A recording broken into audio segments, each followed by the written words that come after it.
नमस्कार साथियों, स्वागत है आप सभी का वाईडी एग्रीकल्चर एकेडमी के ऑनलाइन प्लेटफॉर्म पर। सभी प्यारे बंधुओं का हार्दिक स्वागत है। हमारे उत्तर प्रदेश के निवासी जो यूपी ट्रिपल एससी और यूपी पीएससी जैसे एग्जाम की तैयारी कर रहे हैं, आप सब धुरंधर खिलाड़ियों का इस स्टेडियम में स्वागत है। ये स्टेडियम हमने बता दिया प्लेटफॉर्म को, ठीक है।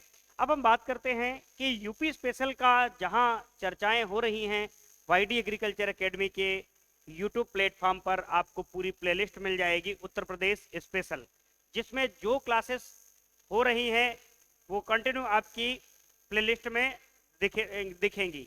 तो यदि आप यूपी स्पेशल को एक साथ पढ़ना चाहते हैं तो आपको एक प्लेलिस्ट मिलेगी जिसमें सारे उत्तर प्रदेश के टॉपिक वाइज आपको क्लासेस मिल जाएंगी। आपको कहीं भटकना नहीं है। जैसे ही थियरी कंप्लीट होगी हम आपको कुछ प्रैक्टिस करा देंगे यूपी स्पेशल के क्वेश्चंस की। जो हमारे पास क्वेश्चंस हमारी टीम और हमने सेलेक्ट किए हैं, जो भी डाउटफुल आंसर हैं उनको विद प्रूफ हम आपके सामने लेकर के आएंगे कि कौन से परीक्षा में ये माना, उसके बाद रिव्यू आया तो बच्चों के द्वारा जो रिव्यू दिया गया, रेफरेंस दिया गया, वो सही माना गया। ये सारी चीजें हम बताएंगे आपको ताकि आने वाले एग्जाम में आप गलत ना करके आओ। प्रीवियस ईयर के क्वेश्चन भी हम सॉल्व करवाएंगे। तो यूपी स्पेशल का डर हम आपके जो इर्द गिर्द बन रहा है उसको हम जड़ से खत्म कर देंगे। तो आज का अपना टॉपिक है ये उत्तर प्रदेश की प्रमुख नहरें। तो उत्तर प्रदेश के जो किसान हैं, किसान मतलब अन्नदाता, एग्रीकल्चर जो हमारे फूड मटेरियल को प्रोड्यूस करती है। एग्रीकल्चर बोलते हैं ना कि एग्रीकल्चर जो ऐसा स्ट्रीम है कि जब तक इंसान का जीवन है, मतलब जब तक कृषि है तभी तक इंसान का जीवन। कृषि की हम बात करते हैं तो कृषि के प्राचीनतम साक्ष्य कई जगहों से हमें प्राप्त होते हैं। जैसे संत कबीर नगर में एक लहुरा देव है स्थान, जहां पर कृषि के सबसे प्राचीनतम साक्ष्य मिले हैं भारतीय उपमहाद्वीप में। इलाहाबाद में कोल्डिहवा क्षेत्र पड़ता है जहां चावल की भूसी के साक्ष्य प्राप्त हुए सबसे पहले, ठीक है। और हमें गेहूं जौ की खेती के साक्ष्य प्राप्त हुए। इस प्रकार से कृषि ही हमारे सबसे पहले, अगर हम कृषि की बात करते हैं तो कृषि शुरुआत हुई जब हम आदि मानव काल में थे, तभी से हमारे बीच में कृषि आने लगी। शिकार युग आया, शिकार युग के बाद में कृषि युग ही आया था, ठीक है। पशु युग आया, पशु युग के बाद कृषि युग आया। तो कृषि की जो क्रांति में अमूलचूल परिवर्तन आया वो लोहे की खोज ने कृषि में एक अमूलचूल परिवर्तन कर दिया। यहाँ पर हम कृषि की बात करते हैं तो भारतीय कृषि मानसूनों का जुआ है, मतलब जो मानसून पर ही हम लोग निर्भर करते हैं। हमारे यहाँ जो कृषि की जाती है लगभग लगभग मानसून पर निर्भर है। तो उत्तर प्रदेश के जो किसान हैं वो खेती बाड़ी करते हैं। अगला हमारा जो टॉपिक आएगा तो एक टॉपिक स्पेशल आएगा कि उत्तर प्रदेश की कृषि एवं पशुपालन, उसके साथ साथ वानिकी के कुछ महत्वपूर्ण तथ्य। तो हम यहाँ पर कृषि की बात करते हैं तो सिंचाई की आवश्यकता पड़ती है। जब पौधा होता है तो उसमें लैंगिक और अलैंगिक जो ग्रोथ होती है, वृद्धि होती है। जैसे वानस्पतिक वृद्धि होगी, फिर वो जनन कोशिकाएं उसकी डेवलप होंगी। एक पौधे को अंकुरण से लेकर के मैच्योरिटी तक पानी की आवश्यकता पड़ती है, मतलब परिपक्वता तक पानी की आवश्यकता पड़ती है। वो पानी कहाँ से आता है? एक तो पौधा भूमि से पानी को खींचता है, दूसरा पानी बरसता है उससे, तीसरा हम किसी न किसी स्रोत से पौधे को कृत्रिम ढंग से पानी देते हैं। तो कृत्रिम ढंग से जो पानी देते हैं, कहीं ना कहीं हम कुएं से पानी लाते हैं, कहीं ना कहीं हम तालाबों से लाते हैं, झील से लाते हैं, पोखरण से लाते हैं, उसके साथ साथ हम नदियों से लाते हैं, नहरों से लाते हैं, कुओं से लाते हैं, बावड़ियों से लाते हैं। बावड़ी आपको राजस्थान में देखने को मिलेंगी, गुजरात में बावड़ी देखने को मिलेगी। बावड़ी और कुएं में बस थोड़ा सा अंतर होता है, बावड़ी चौकोर होती है और सीढ़ीदार होती है, कुआं गोल होता है, बिना सीढ़ीदार होता है, ठीक है। तो हम बात करते हैं सिंचाई के स्रोत में नहरों की बात करते हैं। उत्तर प्रदेश की जो प्रमुख नहरें हैं इन पर चर्चा करेंगे जहां से प्रश्न आता है। तो एक बार सभी बच्चे फटाफट से सेशन को शेयर कर दीजिएगा ताकि ये सेशन बहुत ही ज्यादा आपके लिए फायदेमंद होगा, बहुत ही ज्यादा इंपॉर्टेंट होगा। आप उत्तर प्रदेश की नहरें पढ़ते होंगे, बोर हो जाते होंगे, आप नोट्स उठाते होंगे, आपको समझ में नहीं आता होगा सर कहाँ से पढ़ें, कैसे पढ़ें, क्या पढ़ें। ये सारा प्रॉब्लम आपको एक ही स्लॉट में सब खत्म हो जाएगा, एक वीडियो में ये सारी प्रॉब्लम दूर हो जाएगी। यूपी स्पेशल के अनसुलझे टॉपिक को मैं इतनी आसान भाषा में सुलझा के जाऊंगा कि आप उम्मीद नहीं किए होंगे कि सर इतनी आसान भाषा में एक एग्रीकल्चर के प्लेटफॉर्म से हमें यूपी स्पेशल पढ़ने को मिल रहा है।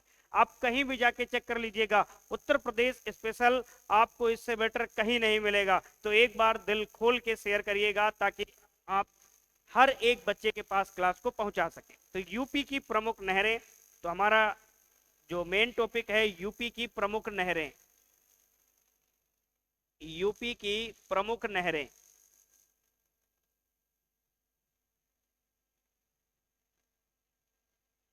Important canals of UP. तो यूपी की प्रमुख जो नहरें हैं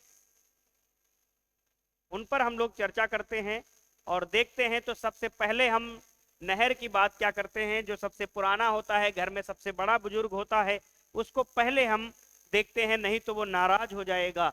नाराज हो जाएगा, मान लो आपके घर में कोई खेतीबाड़ी का हिस्सा बंटना है या किसी भी चीज की हिस्सेदारी करनी है, तो सबसे पहले बड़े भाई को देखा जाता है। या पुराने समय में जाएं राजतंत्र में, तो राजा का जो ज्येष्ठ पुत्र होता था, बड़ा पुत्र होता था, उसी को राजगद्दी मिलती थी, छोटे वाले को युवराज घोषित कर दिया जाता था। ठीक है, तो यहाँ भी ऐसा है, सबसे पहले हम पुराने वाले को, सबसे बड़े वाले को हम पकड़ेंगे। तो सबसे बड़ा वाला कौन सा है, पूर्वी यमुना नहर। तो पहला जो हमारी नहर पर हम चर्चा करते हैं उसका नाम है पूर्वी यमुना नहर। पूर्वी यमुना नहर।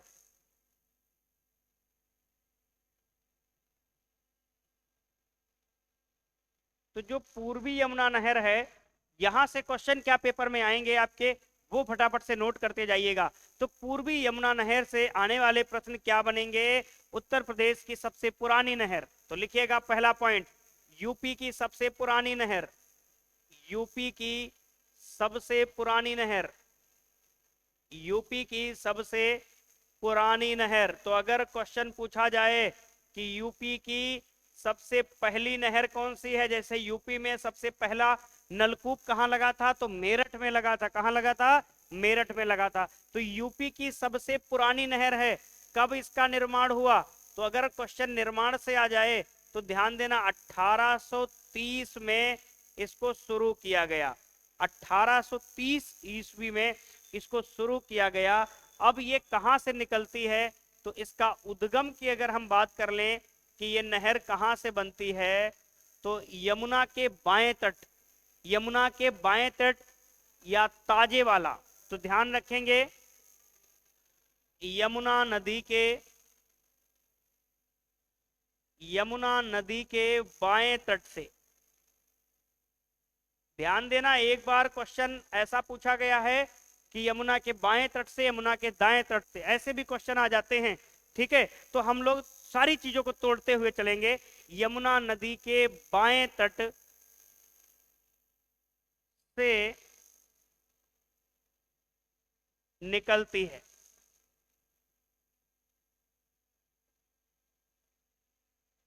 यमुना नदी के बाएं तट से निकलती है, परंतु उद्गम है कहां इसका, तो ध्यान देना, यमुना नदी के बाएं तट ताजेवाला नामक स्थान से निकलती है। किससे निकलती है, ताजेवाला नामक स्थान से निकलती है। तो इसको थोड़ा हम रिमूव कर लेते हैं, यहां पर इसी के बीच में ताजेवाला लिख देते हैं। बाएं तट के या बाएं तट ब्रैकेट में लिखेंगे ताजेवाला, ताजेवाला जो कि कहां पड़ता है, सहारनपुर में पड़ता है। कहां पड़ता है, सहारनपुर। ठीक है, यमुना के बाएं तट से इसका उद्गम होता है और स्थान पूछा जाएगा तो ताजेवाला जो कहां पड़ता है, सहारनपुर में पड़ता है। अब इस नहर की अगर लंबाई की बात कर ले कि इसकी लंबाई कितनी है, तो लंबाई की अगर हम बात करेंगे तो 197 किलोमीटर, 197 किलोमीटर की ये लंबी नहर है। कौन सी, पूर्वी यमुना नहर। अगर इसका क्षेत्र देखा जाए कितना सिंचित क्षेत्र करती है, तो 2.21 लाख हेक्टेयर, और 1 हेक्टेयर में कितना वर्ग मीटर होता है, 10,000 वर्ग मीटर होता है। तो 2.21 लाख हेक्टेयर क्षेत्र की सिंचाई करती है। कितने, 2.21 लाख हेक्टेयर क्षेत्र की सिंचाई करती है। कौन सी, पूर्वी यमुना नहर। अब हम बात करते हैं इससे लाभान्वित जिले, या ये जो है इससे लाभान्वित जिले कौन कौन से हैं। लाभान्वित जिले, तो लाभान्वित क्षेत्र इसका कौन सा है? तो हिंडन यमुना दोआब क्षेत्र। कौन सा? हिंडन यमुना दोआब क्षेत्र। हिंडन यमुना दोआब क्षेत्र। कई बार पेपर में ये आया है क्वेश्चन, हिंडन यमुना दोआब क्षेत्र, जिला ना लिख करके हिंडन यमुना दोआब क्षेत्र भी ऑप्शन में आपको मिल जाएगा। अब हिंडन यमुना दोआब क्षेत्र में कौन कौन से जिले आते हैं आपके, तो हम जरा गौर करते हैं। देखिए इसी प्रकार से हम पढ़ेंगे तब जाके हम सारे प्रश्न बना पाएंगे। आजकल एग्जाम का जो लेवल ऐसा आ गया है ना कि अब क्वेश्चन पता नहीं चलता है कहां से उठा के ले आता है। तो एग्जाम की नस को पकड़ना है तो हमें सिलेबस पर अच्छी कमांड बनानी है। अब उत्तर प्रदेश स्पेशल 4 तुम मैराथन देख लो और तुम सोचो कि हमारा उत्तर प्रदेश स्पेशल हो गया। 500 ठो एमसीक्यू लगा डालो, सोचो उत्तर प्रदेश हो गया, तो गलत बात है। टेलीग्राम से सोचो क्विज लगा के आप उत्तर प्रदेश स्पेशल तैयार कर लोगे तो भ्रम है आपका। उत्तर प्रदेश स्पेशल एक जीता जागता भूल भुलैया है जो आपको उसी में घुमा देगा। और यूपी ट्रिपल एससी एक समंदर है। क्या है? समंदर है। लोगों को अंदाजा नहीं लगता यूपी ट्रिपल एससी क्या कर जाता है, कितनी बड़ी घात करता है। तो ध्यान देना, एजीटीए भी एक खतरनाक जादूगर है भाई साहब। 2018 में लोग सोचते कुछ और रहे, हुआ कुछ और। तो इस 2023 की वैकेंसी में ऐसा ना हो जाए, इसलिए हम फूक फूक के कदम रखेंगे ताकि कहीं से भी फिसल ना जाएं। तो हम देखते हैं हिंडन यमुना दोआब क्षेत्र में हम बात करेंगे सहारनपुर की। सहारनपुर, मुजफ्फरनगर, एक मुजफ्फरपुर है, मुजफ्फरनगर, मेरठ, गाजियाबाद,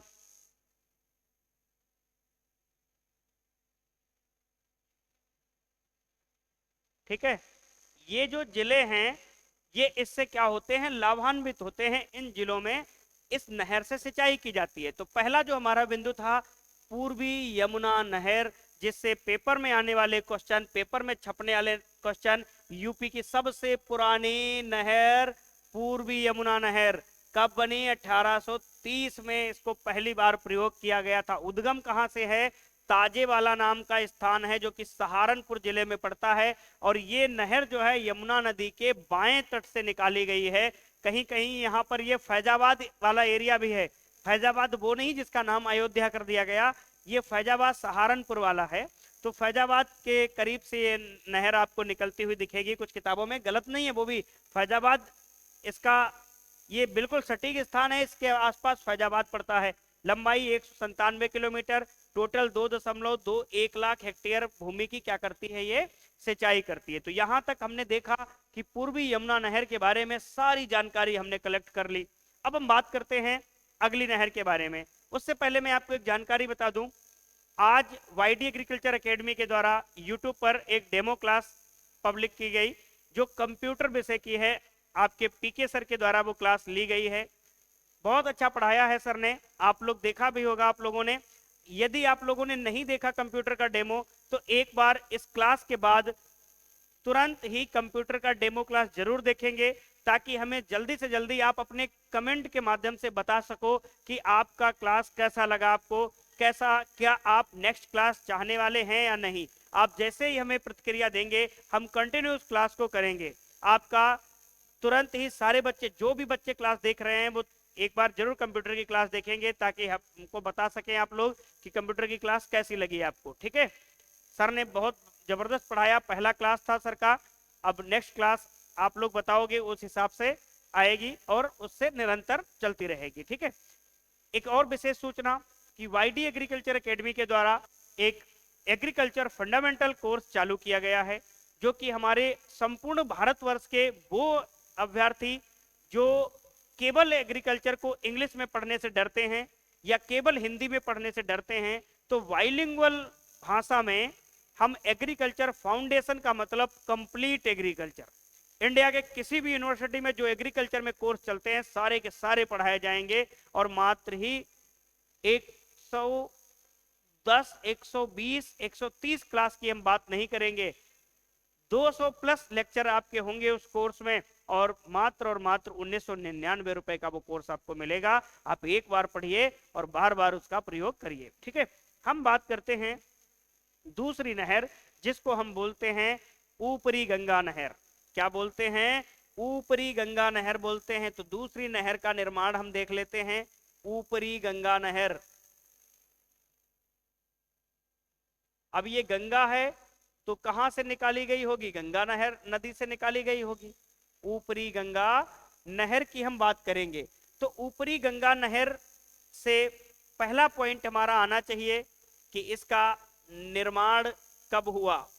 तो इसका निर्माण की हम बात करते हैं, ये 1842 मतलब 12 साल बाद 1842 में ये निर्माण हुआ। ठीक है, ध्यान में आ गया ये बात।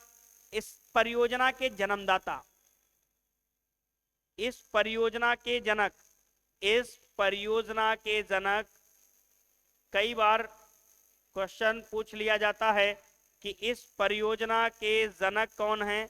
तो इस परियोजना के जनक मतलब ये जो ऊपरी गंगा नहर जो विचार आया था सबसे पहले किसके प्रयासों से हुआ? तो कर्नल पीटी काटले, कर्नल पीटी काटले के द्वारा, कर्नल पीटी काटले, पीटी काटले नाम देखो, कर्नल पीटी काटले। तो पूर्वी जो गंगा नहर है उसके जन्मदाता के रूप में हम किसको मानते हैं? पीटी काटले साहब को मानते हैं। और ये परियोजना जो चली थी, ये कब चली थी? 1842 में चली थी। कब चली थी? 1842 में चली थी। और इस नहर का उद्गम कहां से है? तो ये भी जरा ध्यान देंगे। उद्गम की अगर हम बात करेंगे तो इस नहर का जो उद्गम है वो भीमगौड़ा, भीमगौड़ा हरिद्वार उत्तराखंड। तो भीमगौड़ा, भीमगौड़, भीमगौड़ा हरिद्वार, और हरिद्वार कहां पड़ता है? यूके। अब आप कहोगे सर ये तो आप इसका लिखा रहे हो, हरिद्वार यूके में इसका उद्गम हुआ, सर यूपी कैसे हो गया? तो यूपी के जिलों को ये लाभान्वित करती है, तो इसलिए यूपी स्पेशल में ही हम इसको पढ़ते हैं। तो इसका उद्गम कहाँ है? भीमगौड़ा हरिद्वार उत्तराखंड। कहां से निकलती है? गंगा नदी के दाहिने तट से। कहां से निकलती है? तो गंगा के दाहिने तट से, गंगा नदी के दाहिने तट से। ध्यान देना, गंगा नदी के दाहिने तट से इसको निकाला जाता है। इस नहर की कुल लंबाई, तो लंबाई की अगर हम बात करते हैं, जो मेन ब्रांच है जिसकी लंबाई की हम बात करते हैं 340, कुछ पुस्तकों में 298 किलोमीटर भी लिखा मिलेगा, परंतु जो ऑथेंटिक सोर्स के साथ हम आपको बात कर रहे हैं वो 340 किलोमीटर इसका क्या है? आपका लंबाई है। ठीक है, किसका? ऊपरी गंगा नहर का। अब ऊपरी गंगा नहर से जो जिले होते हैं, लाभान्वित क्षेत्र होता है, वो कौन सा है? तो हम बात करते हैं लाभान्वित क्षेत्र। तो लाभान्वित क्षेत्र में अगर हम बात करेंगे तो इससे कौन कौन से जिले लाभान्वित होते हैं? तो सबसे पहली बात हम बात करते हैं ऊपरी गंगा की, तो सहारनपुर,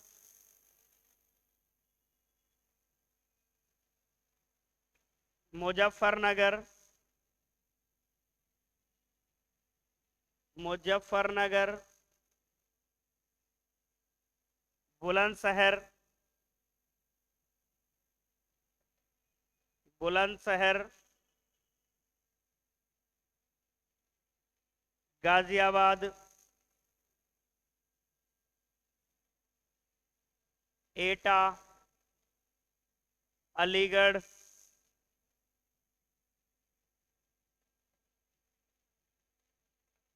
ठीक है, आपका मैनपुरी,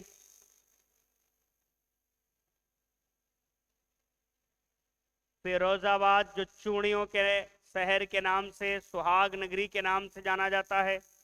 ठीक है, एटीसी। तो ये जो जिले हैं वो इस नहर से लाभान्वित होते हैं। कौन सी नहर है? ऊपरी गंगा नहर। कौन सी नहर है भैया? ऊपरी गंगा नहर है, जिससे लाभान्वित होने वाले आपके जिले ये आपके सामने आ गए। तो हमने यहां तक बात कर ली ऊपरी गंगा नहर। इससे पहले हमने पूर्वी यमुना नहर के बारे में बात किया। दोनों नहरों के बारे में हमने विस्तार पूर्वक चर्चा कर ली। यदि आप लोगों को ये यूपी स्पेशल की क्लास बेहतर लग रही हो, ये आपको लग रहा हो कि नीलेश सर जो हमारे लेवल का है वो कंटेंट दे पा रहे हैं, तो एक बार इस क्लास को ज्यादा से ज्यादा मात्रा में शेयर करेंगे। आप सभी लोग क्लास के लिंक को स्टेटस में बनाएंगे, अपने दोस्तों के साथ शेयर करेंगे। जितना ज्यादा आप लोग सहयोग करोगे उतना ज्यादा एनर्जेटिक होके हम आपको निरंतर आने वाली क्लासेस में ज्यादा एनर्जेटिक दिखेंगे और भी ज्यादा बेहतर तरीके से हम पढ़ाएंगे। एक बार हम डिटेल से आपको ये पूरा पढ़ा देंगे, फिर छोटे छोटे वीडियो में हम आपको शॉर्ट ट्रिक लेकर के आएंगे। यदि आप ये डिटेल से पढ़े होंगे, फिर बाद में शॉर्ट वीडियो में आपको शॉर्ट ट्रिक मिलेंगी, तो आपको बड़ा मजा आ जाएगा कि सर हमने जो डिटेल में पढ़ा था उसको आपने निचोड़ के रख दिया। ठीक है, तो पहले धैर्य रखिए, सारी चीजें आपके सामने होने वाली हैं। अब आप फटाफट से इसका स्क्रीनशॉट ले लीजिएगा। उसके बाद हम बात करते हैं आगरा नहर के बारे में बात करते हैं। बहुत इंपॉर्टेंट, जितना कहें उससे ज्यादा कहीं इंपॉर्टेंट। तो तीसरी नहर है भाई साहब आगरा नहर। कौन सी? आगरा नहर। आगरा ताजमहल के लिए प्रसिद्ध है, आगरा लाल किला के लिए प्रसिद्ध है, आगरा को ताज नगरी के नाम से जानते हैं हम। आगरा का पंक्षी पेठा बहुत मशहूर है कि जो पेठा आता ना मिठाई, जो एस गार्ड वगैरह की बनती है, कद्दू वर्गीय एस गार्ड होता है ना, जिसको गांव में खबहा कहते हैं अपने सेक्टर में, तो उससे सफेद कद्दू जिसको बोलते हैं, ठीक है, तो उससे बनाई जाती है। आगरा यमुना नदी के किनारे बसा हुआ है। तो हम बात करते हैं आगरा नहर के बारे में। तो आगरा नहर का जो निर्माण है, आगरा नहर का जो निर्माण है वो 1878 में हुआ। कब हुआ? 1878 में हुआ आगरा नहर का निर्माण। दूसरी बात, इसका उद्गम कहां है साहब? तो इसका जो उद्गम है कहां? ओखला, दिल्ली के पास। ओखला, ओखला दिल्ली के पास, दिल्ली के समीप। आप नोएडा जानते होगे ना, गौतम बुद्ध नगर को नोएडा कहते हैं, दिल्ली के समीप। तो ओखला जो है, नोएडा का फुल फॉर्म पढ़ोगे new Okhla industrial development authority. ऐसे वीडा है एक, बुंदेलखंड इंडस्ट्रियल डेवलपमेंट अथॉरिटी। हम नोएडा और वीडा दोनों के बारे में बताएंगे आपको, घबराने की कोई बात नहीं है। उद्गम ओखला दिल्ली के समीप। कहां से? यमुना नदी के दाहिने तट से, यमुना नदी के दाहिने तट से, यमुना नदी के दाहिने तट से, यमुना नदी के दाहिने तट से ये नहर निकाली गई है। कौन सी? आपकी आगरा नहर। सबसे विशेष और रोचक तथ्य क्या है इसमें, जो परीक्षा में पूछा जाएगा कि अंतरराज्यीय नहर है। कैसी है? अंतरराज्यीय नहर है, अंतरराज्यीय नहर है। अंतरराज्यीय नहर है, इसका मतलब ये कहां कहां से होकर बहती है?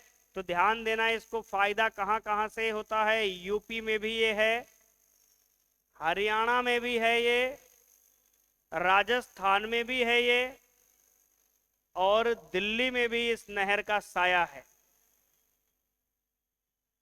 तो ये चार जगहों को ये फायदा देती है। अब ध्यान देना है कि कहां कहां ये फायदा देती है। यूपी के दो जिले, एक आगरा एक मथुरा, दोनों किस नदी के किनारे बसे हैं? यमुना नदी के किनारे बसे हैं। श्री कृष्ण नगरी मथुरा, ताज नगरी आगरा।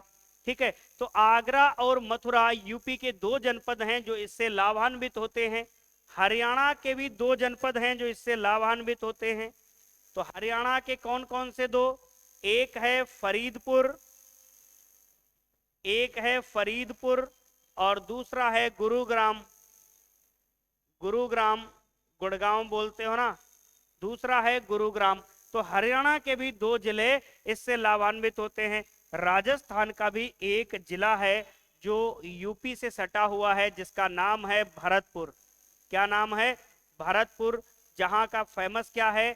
सरसों अनुसंधान केंद्र भी भरतपुर में है। उसके बाद घाना पक्षी अभ्यारण्य या केवलादेव पक्षी अभ्यारण्य कहाँ है? भरतपुर में है। कहाँ है भैया? भरतपुर में है। मेहंदीपुर वाले बालाजी आप सब लोग जानते होंगे। मेहंदीपुर वाले जो बालाजी हैं, भरतपुर के आगे एक जनपद पड़ता है दौसा, तो दौसा जनपद में पड़ते हैं, वो भी भरतपुर के आगे ही है। तो जैसे ही आप आगरा से एंट्री करोगे, फतेहपुर सीकरी बॉर्डर पड़ेगा, उसके बाद राजस्थान की एंट्री शुरू हो जाती है। और राजस्थान का कौन सा जिला है? वो भरतपुर है, जो आगरा से सटा हुआ है। तो यहाँ पर हमने देखा यूपी के 2 जिले, हरियाणा के 2 जिले, राजस्थान का 1 जिला और दिल्ली, ये इन क्षेत्रों में क्या करती है? सिंचाई उपलब्ध कराती है। लगभग लगभग 7 लाख हेक्टेयर एरिया का ये नहर के द्वारा सिंचाई होती है। ये आगरा नहर के बारे में आने वाला पॉइंट था। आगरा नहर से क्वेश्चन यही पूछा जाएगा कि अंतरराज्यीय नहर है, मतलब ये एक राज्य नहीं, एक से अधिक राज्यों से होकर गुजरती है। आप इसको फटाफट से नोट कर लीजिएगा, ठीक है। ये भी पूछा जा सकता है कि आगरा नहर यूपी के साथ साथ और किन राज्यों से होकर पानी प्रवाहित करती है, तो ये आपके सामने है सारी चीजें, ठीक है। आप फटाफट से इसको नोट कर लीजिएगा। उसके बाद हम नेक्स्ट आपको शारदा पढ़ाएंगे, सरयू पढ़ाएंगे, केन पढ़ाएंगे, बेतवा पढ़ाएंगे, सारी नहरों के बारे में हम आपको बताएंगे।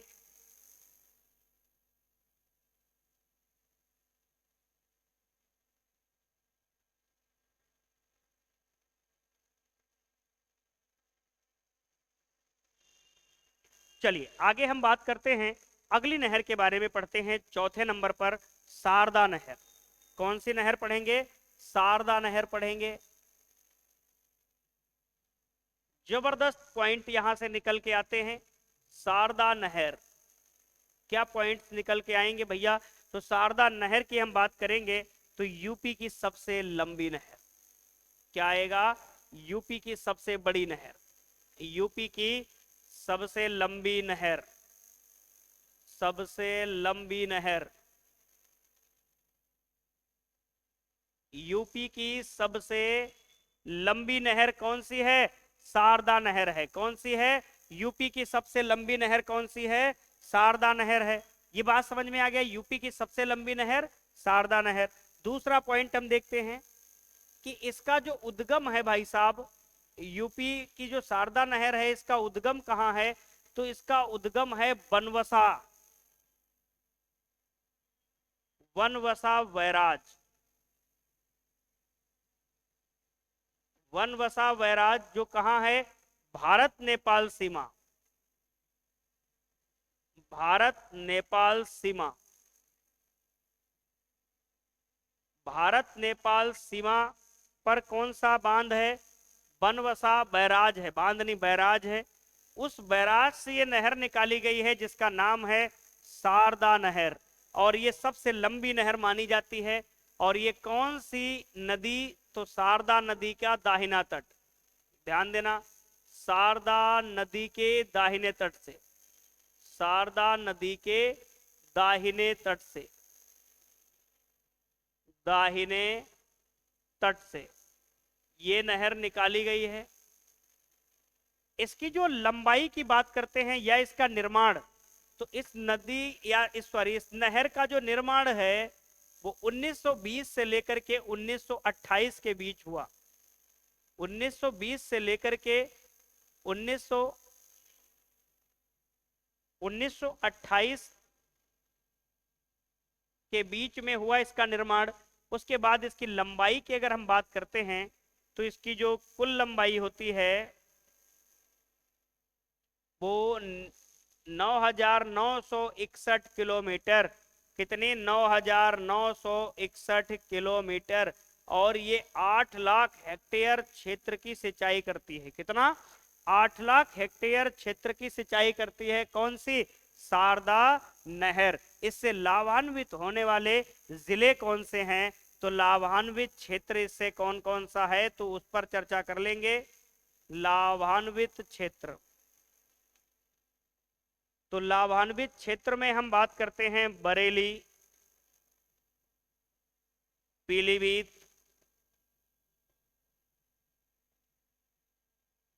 बरेली, पीलीभीत, लखीमपुर खीरी। सबसे बड़ा क्षेत्रफल की दृष्टि से कौन सा जिला है? Lakhimpur Kheri, 7680 square kilometre. तो हम बात करते हैं बरेली, पीलीभीत, लखीमपुर खीरी। उसके साथ साथ शाहजहांपुर, शाहजहांपुर, हरदोई,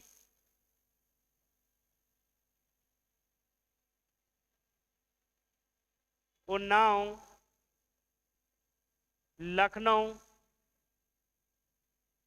बाराबंकी जहां अफीम की खेती होती है, बाराबंकी, बाराबंकी में पारिजात का वृक्ष भी है, बाराबंकी, पूर्वांचल, लखनऊ से जब अयोध्या हाईवे पे जाओगे तो आपको बाराबंकी पड़ेगा।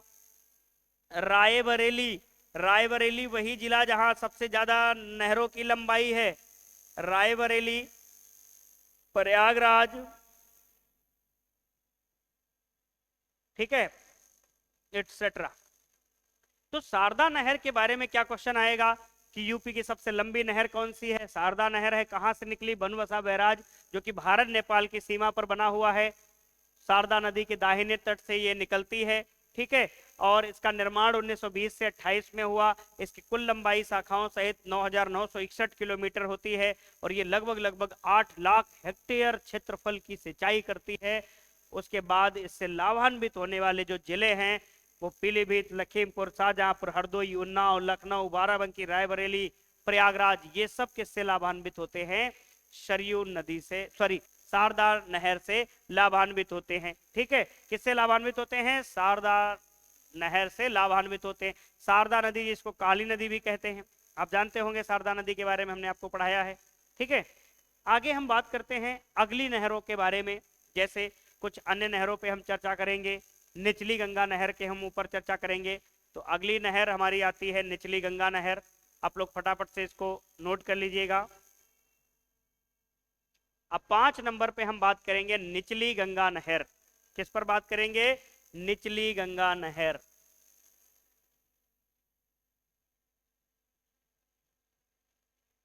निचली गंगा नहर।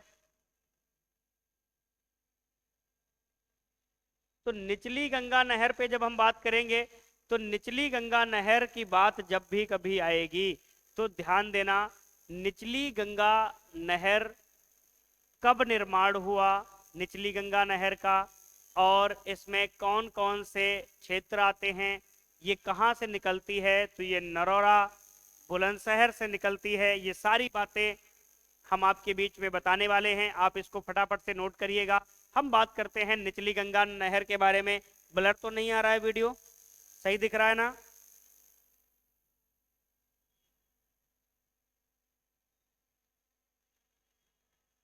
चलिए आगे हम बात करते हैं निचली गंगा के बारे में। तो निचली गंगा जो नहर है, हमने ऊपरी गंगा नहर पढ़ा, वो भी गंगा नहर से निकलती है, गंगा नदी से निकलती है। ये निचली गंगा नहर, ये भी गंगा नदी से निकलेगी, परंतु ये कहां से निकलेगी ये अपने को देखना है। तो ये जो नहर है इसका निर्माण पूछा जाए तो इसका निर्माण कब होता है, तो अपने पास क्या उत्तर होना चाहिए? 1878 में निचली गंगा नहर का निर्माण होता है। 1878 में और कौन सी नहर का निर्माण हुआ? आगरा नहर का निर्माण हुआ। किसमें का? आगरा नहर का निर्माण। निचली गंगा जो नहर है इसका उद्गम कहां से है? तो इसका उद्गम की हम बात करते हैं तो नरौरा बुलंदशहर, नरौरा बुलंदशहर, ठीक है, बुलंदशहर, नरौरा बुलंदशहर। तो बुलंदशहर से इसका उद्गम है। गंगा नदी के दाहिने तट से इसका उद्गम होता है। गंगा नदी के दाहिने तट से ये नहर निकलती है। कहां से निकलती है? गंगा के दाहिने तट से, गंगा नदी के दाहिने तट से, गंगा नदी के दाहिने तट से ये नहर निकाली जाती है। तो अब हम बात करते हैं इस नहर से लाभान्वित क्षेत्र कौन कौन सा है। तो इस नहर से कौन सा जो एरिया है वो लाभान्वित होता है? तो लाभान्वित क्षेत्र की अगर हम बात करें तो इस नहर से कौन कौन सा क्षेत्र लाभान्वित होता है? तो सबसे पहले हमारे पास आंसर होना चाहिए, कौन कौन सा आंसर होना चाहिए? फिरोजाबाद। इस नहर से लाभान्वित होता है फिरोजाबाद। बुलंदशहर, बुलंदशहर, सिकोहाबाद, सिकोहाबाद। उसके बाद हम बात करते हैं इससे फर्रुखाबाद। आलू सबसे ज्यादा यहीं पैदा होता है फर्रुखाबाद में, ठीक है। उसके बाद हम बात करते हैं फर्रुखाबाद के बाद में इससे कानपुर देहात, कानपुर देहात और कानपुर नगर दो हैं, कानपुर देहात और कानपुर नगर। तो कानपुर देहात यूपी 77, कानपुर नगर यूपी 78, दो अलग अलग जिले हैं। फर्रुखाबाद यूपी 76, ठीक है। आगे हम बात करते हैं तो कानपुर नगर, कानपुर देहात, फर्रुखाबाद, सिकोहाबाद, बुलंदशहर, फिरोजाबाद, ये सारी चीजें हमने देख लिया। अब उसके बाद फतेहपुर, फतेहपुर, प्रयागराज, ये जो क्षेत्र है वो क्या है, इस नहर से लाभान्वित होता है। और वो नहर कौन सी है, निचली गंगा नहर। कौन सी नहर है, निचली गंगा नहर। यहां तक हमने निचली गंगा नहर के बारे में चर्चा कर ली। कितनी नहरें हमने पढ़ ली यूपी की, 5 नहरों के बारे में चर्चा कर ली। कौन कौन सी नहरें हमने पढ़ी, पूर्वी यमुना नहर, ऊपरी गंगा नहर, आगरा नहर, शारदा नहर, निचली गंगा नहर। अब हमें कुछ और इंपॉर्टेंट नहरों के बारे में चर्चा करनी है, तो हम अगली नहर के ऊपर चलते हैं। आप उससे पहले इसका स्क्रीनशॉट ले लीजिएगा और सेशन को शेयर करते रहिएगा, जितना हो सके उस आप सेशन को शेयर करेंगे, क्योंकि वाईडी एग्रीकल्चर एकेडमी आपको हर एक दिन सबसे बढ़िया तरीके से थ्योरी मोड में हम आपको क्लासेस देने वाले हैं।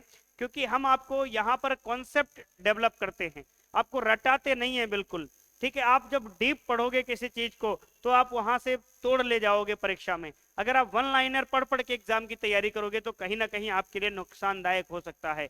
हम आपको त्वरित लाभ नहीं देना चाहते, त्वरित संतुष्टि आपको नहीं देना चाहते, हम आपको एग्जाम हॉल में संतुष्टि देना चाहते हैं।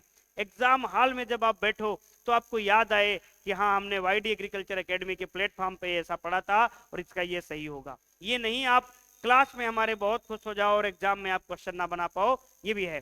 तो हम पूरे प्रीवियस ईयर के क्वेश्चन को इस एकदम डालकर क्लास में आपके सामने लेकर आते हैं। तो आप जब भी कभी प्रैक्टिस करने के लिए प्रीवियस ईयर के क्वेश्चन उठाओगे तो आपको सारा कुछ यहाँ पर आपको मिलेगा, आपको कहीं से पीवाईक्यू नहीं हल करना पड़ेगा। तो जो बच्चे नए आ रहे हैं चैनल पर, वो प्लीज चैनल को सब्सक्राइब कर लें और बेल आइकन का नोटिफिकेशन प्रेस कर लें, ताकि आपको आने वाली क्लासेस का सारा नोटिफिकेशन आप तक पहुंचता रहे, हर एक क्लास को आप टाइम पर कर सको, ठीक है। आगे हम बात करते हैं वेतवा नहर के बारे में। तो 6 नंबर पे एक नहर आती है वेतवा नहर।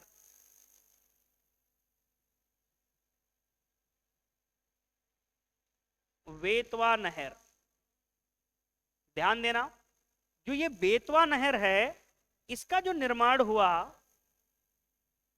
बेतवा नहर का जो निर्माण हुआ साहब, वो हुआ 1885 में। कब हुआ, 1885 में हुआ। ध्यान देना, ये 1885 कुछ आपको याद दिलाता है, इंडियन नेशनल कांग्रेस, भारतीय राष्ट्रीय कांग्रेस की स्थापना बंबई में 1885 में होती, ठीक है। तो हम ध्यान देंगे इसका निर्माण कब हुआ, 1885 में हुआ। इसका बेतवा नहर का उद्गम की अगर हम बात करते हैं तो बेतवा नहर का उद्गम क्या है, परीक्षा बांध। परीक्षा बांध कल ही हमने आपको पढ़ाया, परीक्षा बांध कौन सी नदी पर बना है, तो परीक्षा बांध जो है कौन सी नदी पर बना है, बेतवा नदी पर बना है। कौन सी नदी पर बना है, वेतवा नदी पर बना है। और ये वेतवा नदी पर ये बांध बना है। कब बनाया गया, 1885 में जब ये बांध बनकर कंप्लीट हुआ। इसी बांध से एक नहर निकाली गई जिसको हम क्या बोलते हैं, बेतवा नहर बोलते हैं। कौन सा नहर बोलते हैं, बेतवा नहर बोलते हैं। और इससे लाभान्वित होने वाले जिले कुछ इस प्रकार हैं कि इससे लाभान्वित जिले, लाभान्वित जिलों की अगर हम बात करते हैं तो लाभान्वित जिले इससे कौन कौन से आएंगे, झांसी, हमीरपुर, जालौन, झांसी, हमीरपुर और जालौन। झांसी, हमीरपुर, जालौन। ठीक है, तो ये जालौन के किसान जो बहुत ज़्यादा सब्जी का भी उत्पादन करते हैं, क्योंकि ये जो जालौन एरिया है यमुना नदी के आसपास का क्षेत्र है, यहाँ सब्जी उत्पादन बढ़िया होता है। तो हमने बेतवा नहर की बात की, निर्माण 1885 में हुआ। कहाँ से इसका निर्माण हुआ? परीक्षा बांध झांसी में जो है बेतवा नदी पर बनाया गया है, इसी बांध से ये नहर निकाली गई है। ठीक है, और यही बेतवा नहर कौन किन किन जिलों को पानी देती है? झांसी, हमीरपुर और जालौन। उसके बाद हम बात करते हैं, एक है धसान नहर। कौन सी है? धसान। तो 7 नंबर पे आता है धसान नहर।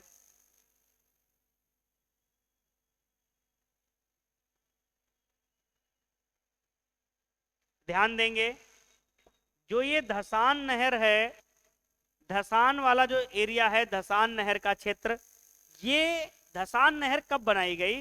तो ये 1905 में बनाई गई। इसका निर्माण की अगर हम बात करते हैं, इसके निर्माण की अगर हम बात करते हैं तो 1905 कब हुआ? 1905 में हुआ। और इसका उद्गम अगर पूछा जाए, उद्गम अगर पूछा जाए तो धसान नदी, बेतवा की सहायक धसान नदी।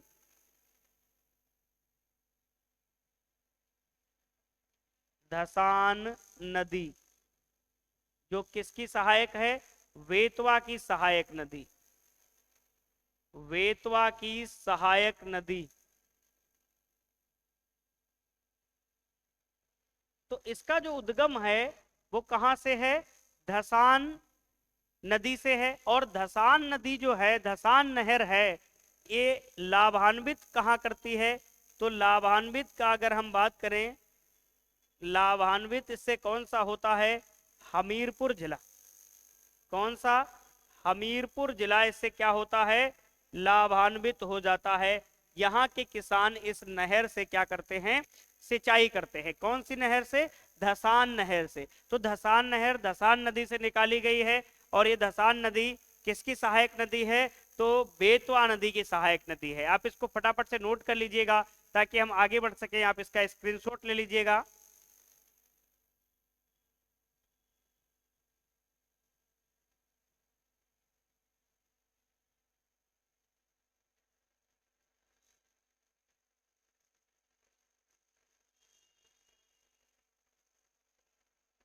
फटाफट से नोट कर लिया?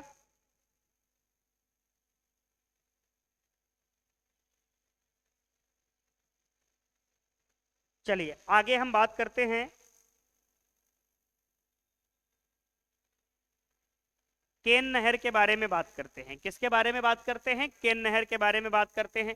केन नदी हमने बात की थी कि यमुना में मिल जाती है। कहाँ पे मिल जाती है साहब? बांदा जिला के पास यमुना नदी में मिल जाती है। कौन सी? केन नदी मिल जाती है। तो हम बात करते हैं केन नहर। कौन से नंबर की केन नहर होगी? जरा हम देखते हैं पिछली नहर कितने नंबर पे थी? 7 नंबर पे। तो हम बात करते हैं 8 नंबर की नहर हमारे सामने कौन सी आएगी? केन नहर। बहुत इंपॉर्टेंट ये नहर है, केन नहर। ध्यान देना, यूपी और एमपी की संयुक्त परियोजना, यूपी प्लस एमपी की संयुक्त सिंचाई परियोजना, यूपी एमपी की संयुक्त सिंचाई परियोजना, संयुक्त सिंचाई नहर या परियोजना लिख सकते हो। तो यूपी और एमपी की ये संयुक्त नहर है। कौन सी? केन नहर। तो हम बात करते हैं केन नहर का उद्गम कहाँ है। तो केन नहर का जो उद्गम है, तो हम देखते हैं केन नहर का उद्गम, केन नहर का जो उद्गम है वो है पन्ना जिला। पन्ना जिला। और ये कहाँ पड़ता है? ये एमपी में भाई साहब पड़ता है। कहाँ पड़ता है? एमपी में पड़ता है। और ये केन नदी, पन्ना जिला में केन नदी से होता है इसका उद्गम। कहां से होता है? केन नदी से। केन नदी से इसका उद्गम होता है। ध्यान देना, ये यूपी और एमपी की संयुक्त परियोजना है।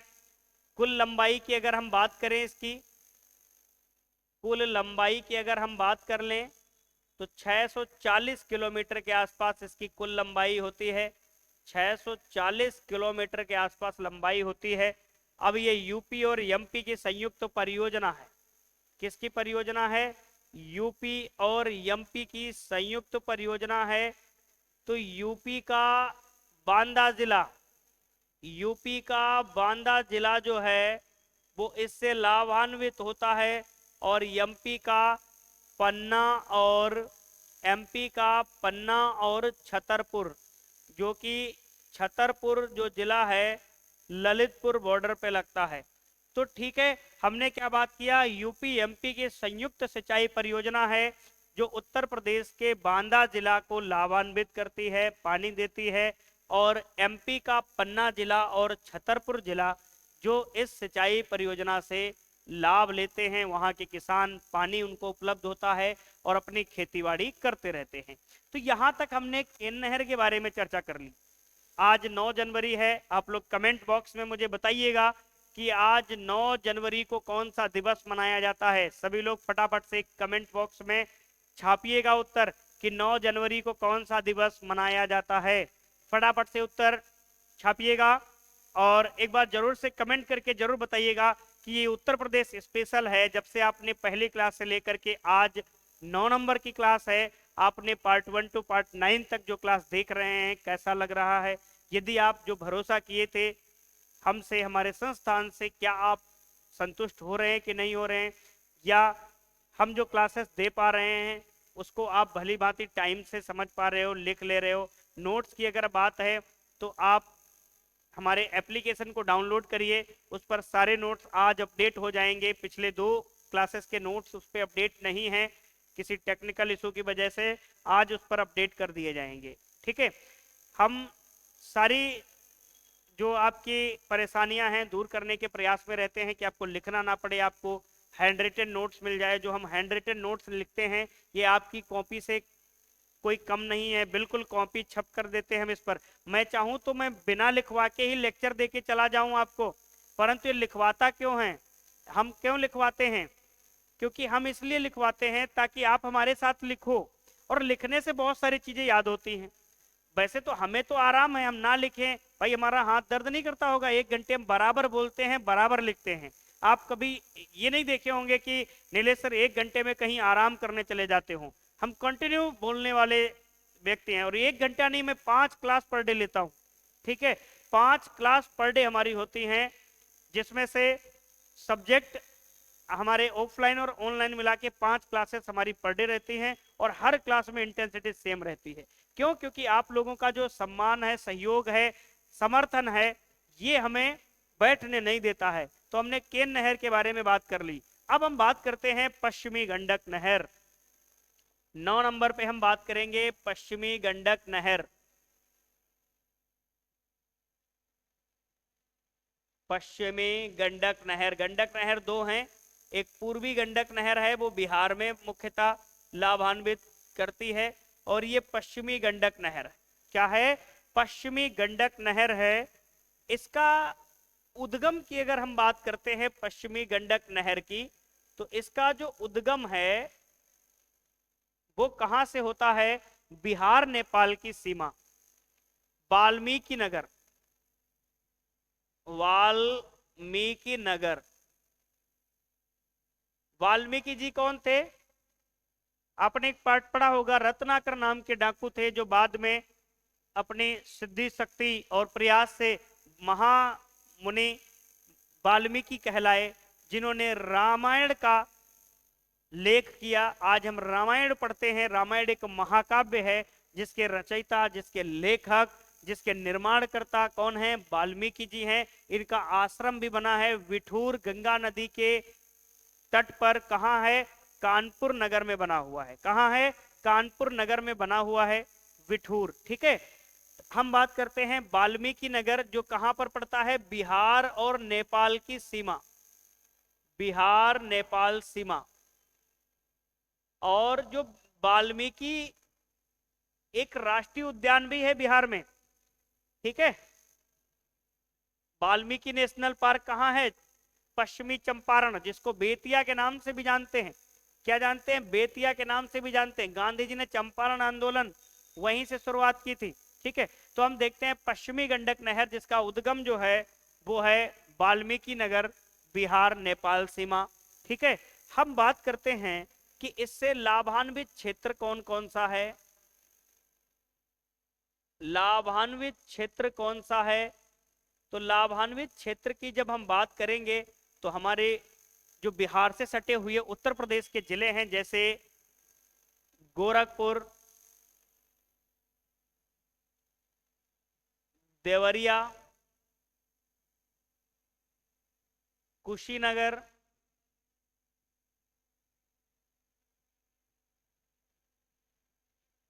महाराजगंज,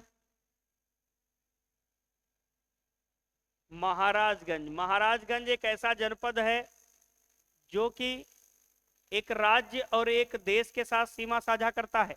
राज्य मतलब बिहार, देश मतलब नेपाल, इनके साथ सीमा साझा करता है। एक और जिला है पीलीभीत उत्तर प्रदेश में।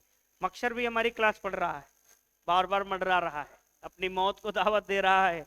ठीक है, मास्टर अभी थोड़ा प्रसन्न है इसलिए मक्सर की जान बची हुई है, हालांकि जीव हत्या पाप है, तो डिस्टर्ब कर रहा है बार बार क्लास को, उसको हटाना पड़ेगा साइड में। तो लाभान्वित क्षेत्र की बात करते हैं, गोरखपुर, देवरिया, कुशीनगर, महाराजगंज, ये हमने बातें कर ली। ठीक है, पश्चिमी गंडक नहर की हमने बात कर ली। समझ में आ गया कि नहीं आ गया? चलिए आगे हम एक और छोटी सी नहर पर चर्चा कर लेते हैं। 10 नंबर की नहर को हम चर्चा में ले आते हैं। ठीक है, 10 नंबर की नहर जिसको हम चर्चा में लाएंगे, जिसका नाम क्या है? सरयू नहर। क्या नाम है? सरयू नहर। सरयू नहर। अब सरयू नहर से क्वेश्चन क्या आएगा, जरा बात करते हैं। तो सरयू नहर से क्वेश्चन आएगा उद्गम, बहुत इंपॉर्टेंट। तो उद्गम क्या है? गिरिजापुर बैराज। कौन सा? गिरिजा बैराज, या कहीं कहीं गिरजापुर बैराज लिखा होता है, गिरजापुर बैराज। ये गिरजापुर बैराज कहाँ है भैया? बहराइच जिले में है। कहाँ है? बहराइच जिले में है। बहराइच जिले में है, जहां जूट रिसर्च सेंटर है उत्तर प्रदेश का, बहराइच जिले में है। कहा, किस नदी पर यह बांध बना है? तो घाघरा या सरयू, घाघरा या सरयू, सरयू नदी। ठीक है, तो यहां तक हमने बात कर लिया कि इसका उद्गम सरयू नहर नहर का कहां से माना जाता है? तो बहराइच जिले से माना जाता है। कहां से माना जाता है? बहराइच जिले से माना जाता है। समझ में आ गया कि नहीं आ गया? आगे हम बात करते हैं लाभान्वित क्षेत्र। लाभान्वित क्षेत्र की अगर हम बात करते हैं तो पूर्वांचल क्षेत्र, यूपी का पूर्वांचल क्षेत्र, पूर्वांचल की चोखावाटी और दाल बाटी कहाँ की फेमस है? तो राजस्थान के मेवाड़ क्षेत्र की दाल बाटी और पूर्वांचल क्षेत्र की चोखा बाटी, दोनों में क्या अंतर है? बाटी तो सेम होती हैं, वहां दाल बनती है और बाटी बनती है। बाटी को बिल्कुल पीस कर दाल में मिला लिया जाता है और उसके ऊपर से चूरमा भी होता है, जो गुड़ वगैरह डालकर, मेवा वगैरह डाल के बनाया जाता है। चूरमा बड़ा स्वादिष्ट लगता है और जो दाल बाटी है वो भी बहुत अच्छी लगती है। और यहाँ की जो चोखा बाटी है यूपी के पूर्वांचल बिहार की, वो क्या है? चोखा बनाया जाता है, जो कि आलू और बैंगन वगैरह को मिलाकर बनाया जाता है और उसके ऊपर बाटी होती है, जो हम लोग पूर्वांचल के व्यंजन को मानते हैं, पूर्वांचल का चोखा बाटी। ठीक है, तो यूपी का पूर्वांचल जो क्षेत्र है वो इस परियोजना से लाभान्वित है, इस नहर से लाभान्वित है। तो यहां तक हमने बात कर ली पश्चिमी गंडक नहर, सरयू नहर, इन सब नहरों के बारे में हम आपके बीच चर्चा कर रहे हैं। अभी एक इंपॉर्टेंट नहर बची हुई है जिसको हम बोलते हैं मध्य गंगा नहर। कौन सी बोलते हैं? मध्य गंगा नहर बोलते हैं। उसको भी लिखवाते हैं, आप इसका स्क्रीनशॉट ले लीजिएगा फटाफट से।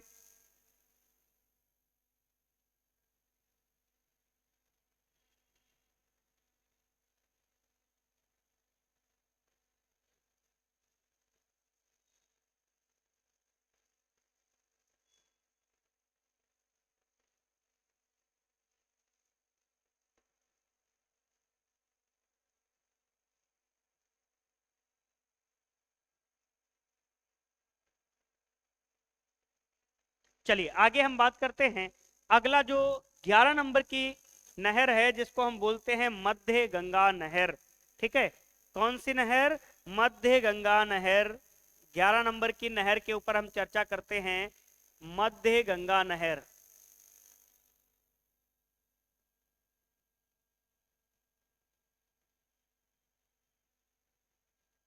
मध्य गंगा नहर का अगर हम उद्गम की बात कर लें तो इसका उद्गम कहाँ है?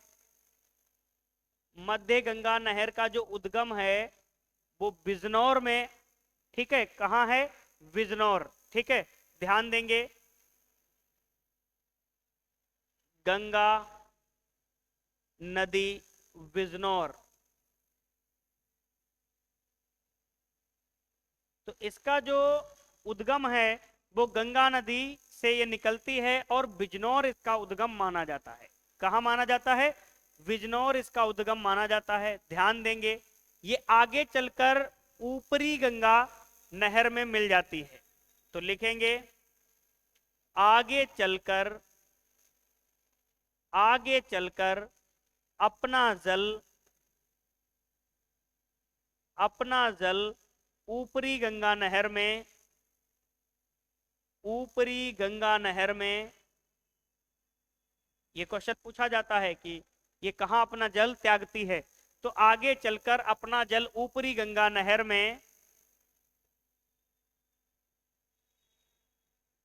क्या करती है? त्यागती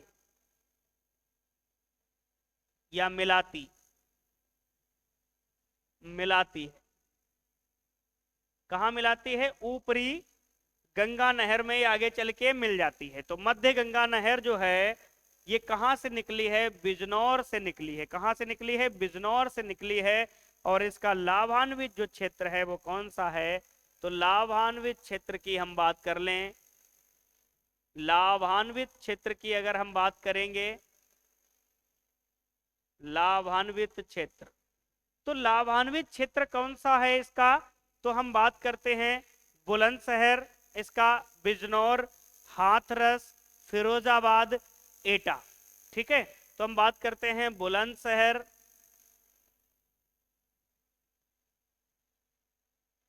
बिजनौर, गाजियाबाद,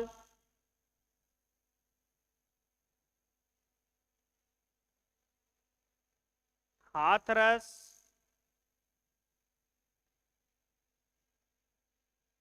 अलीगढ़,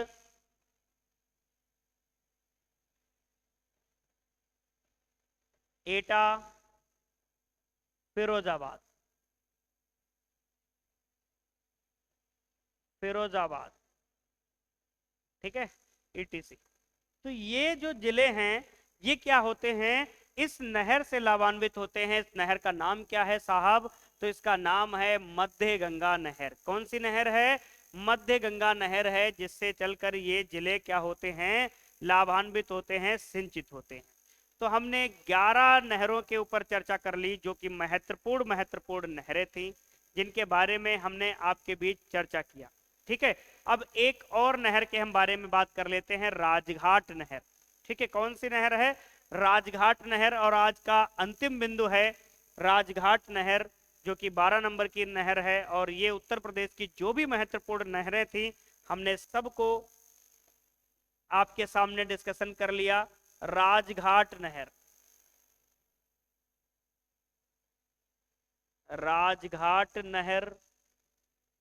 तो जो राजघाट नहर है इसका उद्गम की हम बात करते हैं तो बेतवा नदी, उद्गम की अगर हम बात करेंगे, उद्गम तो इसका कहां है? बेतवा नदी, बेतवा नदी।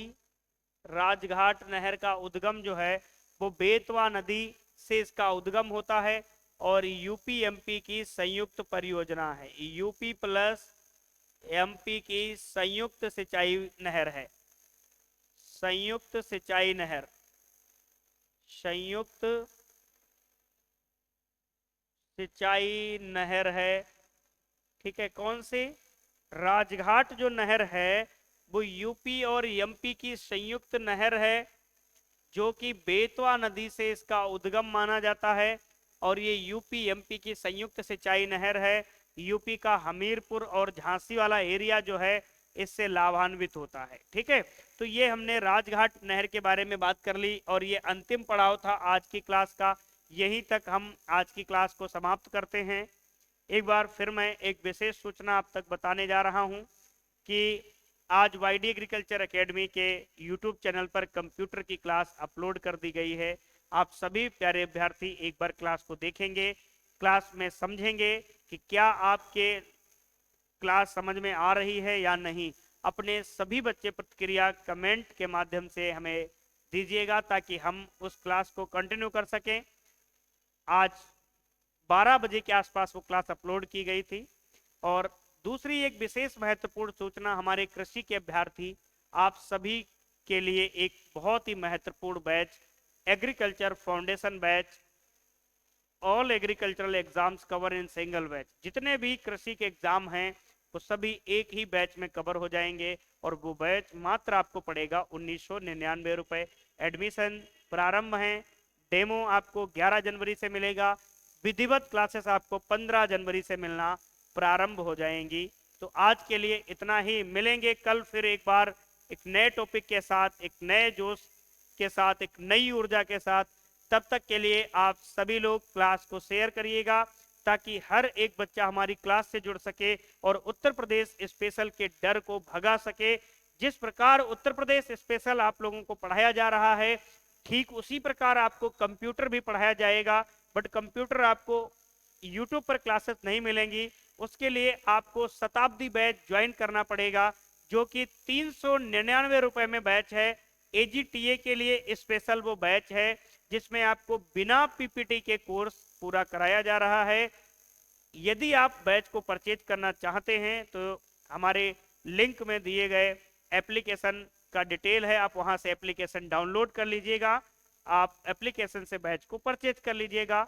और यदि आप रोजाना हिंदी और इंग्लिश दोनों लैंग्वेज में 10 प्रश्न यदि आप क्विज के माध्यम से हल करना चाहते हैं तो हमारा टेलीग्राम चैनल है वाईडी एग्रीकल्चर एकेडमी, जिसकी लिंक इस वीडियो के डिस्क्रिप्शन में आपको मिल जाएगी। आप उस चैनल को ज्वाइन करिएगा। 1000 प्लस मेंबर का हमारा फैमिली वाला टेलीग्राम चैनल बन चुका है, जो कि हर दिन आपको वहां पर 10 एमसीक्यू प्रश्न मिलेंगे जो हिंदी और अंग्रेजी दोनों माध्यम में होंगे। आने वाले समय में हम उस पर यूपी स्पेशल के भी क्विज डालने वाले हैं, जो हर दिन आपको उत्तर प्रदेश स्पेशल के 10 प्रश्न आपको वहां पर देखने को मिलेंगे और बहुत जल्द वो होने वाला है। 26 जनवरी का आप वेट करिए, आपको उत्तर प्रदेश स्पेशल के 10 क्वेश्चन हर दिन हमारे टेलीग्राम चैनल से आपको मिलेंगे। तो सभी बच्चे जो अभी तक हमारे टेलीग्राम चैनल को ज्वाइन नहीं किए हैं वो अभी जाके वीडियो के लिंक में टेलीग्राम चैनल को ज्वाइन करें और हर दिन पाएं 10 क्विज और करें अपने सपनों को वाईडी कृषि संस्थान के साथ मिलकर साकार। धन्यवाद।